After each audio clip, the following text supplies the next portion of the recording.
So there's like this nice tension between the almost background sweetness of the coconut, and then you've got all these savory things, the umami and the salt and the garlic and the onions. They're all like in this world together in this bowl.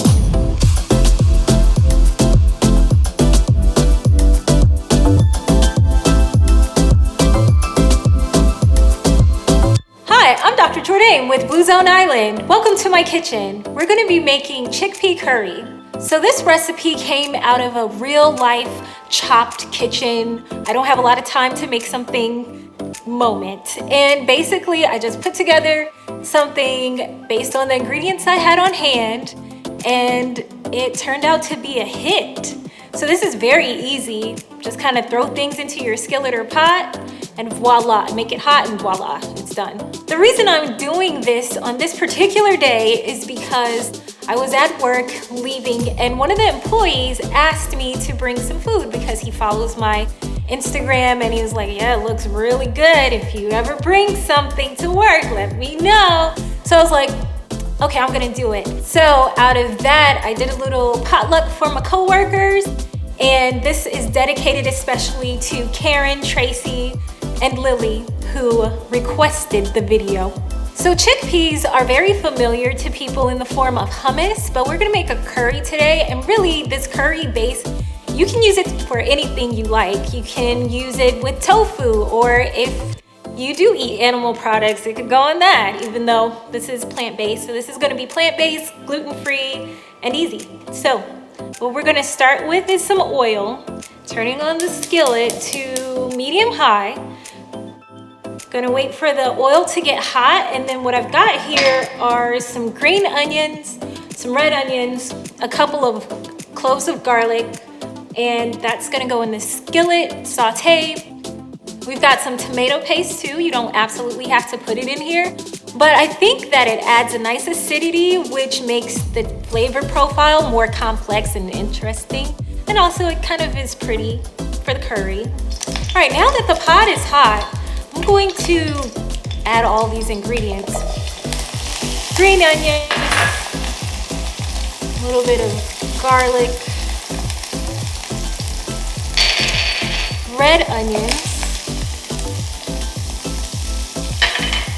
the tomato paste. This is probably a teaspoon.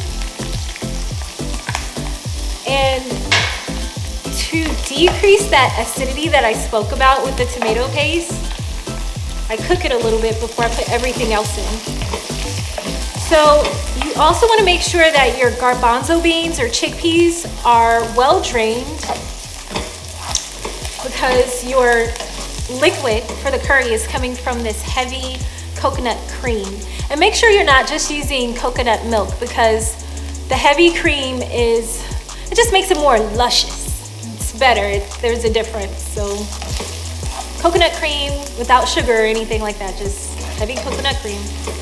Chickpeas are really good for you because they have a lot of vitamins, minerals, and also they're high in fiber. There was a study that was done, and they found that people who eat chickpeas on a regular basis have less issues with their blood sugar and also tend to have lower BMIs or body mass indexes, less obesity. There's just so many benefits to any kind of beans. It kind of keeps your digestive system in a happy state. I'll put it that way to be delicate. So at this point, the tomato paste is starting to brown a little bit, and I'm gonna add the garbanzo beans. And this is 2 cans.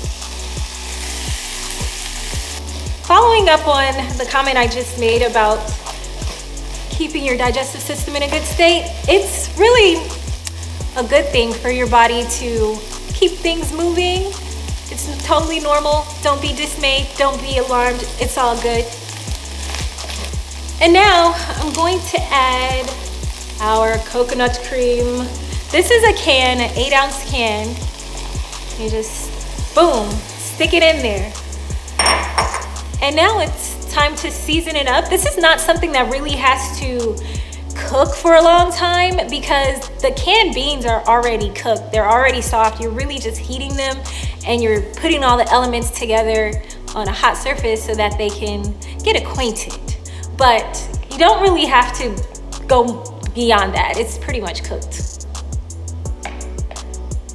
This is some Nutritional yeast flakes.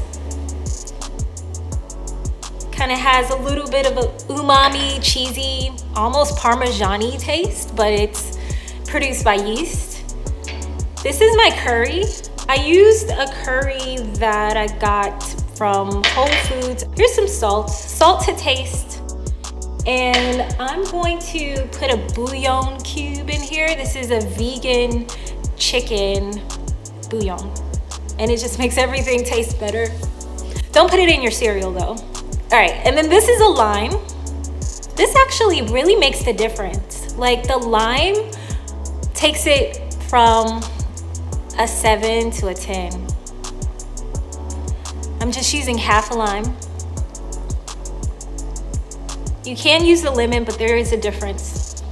Lime is better. The last thing we're gonna do is add this little block of ginger. I'm gonna put it in my crusher so we can crush the juice out. This is also what makes this special. When you add the lime and you add the ginger, it brings like this vibrance because these are fresh things. So it kind of takes away from the canned elements that are here. And you just mix, mix, mix. You will know that it's done when your beans are hot. That's really all you need to achieve. If you want it to be a thicker consistency, just let some of the steam come off and let the coconut cream reduce down. Personally, I prefer a little bit of reduction because I like to serve this on jasmine rice. Just want it to kind of glide over the pieces of rice slowly in a, lava-like fashion. All right. Oh, this looks so rich and luxurious. Let's see if it tastes that way. The moment of truth.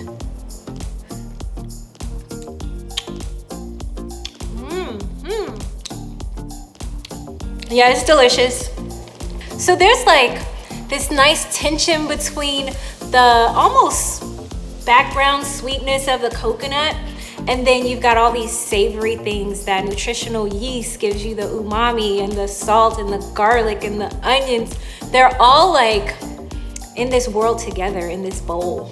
It tastes cheesy, honestly, with the coconut milk and the Nutritional yeast. If I told you this was cheese and you did not know, you would say, what kind of cheese is this? It's delicious. Thank you so much for joining me in the Blue Zone Island kitchen. I appreciate each and every one of you. The recipe is in the description below. Subscribe to my channel, follow me on Instagram, and check me out on SoundCloud too. Let me know if you have any ideas of what you would like to see in the Blue Zone Island. I'll see you next time.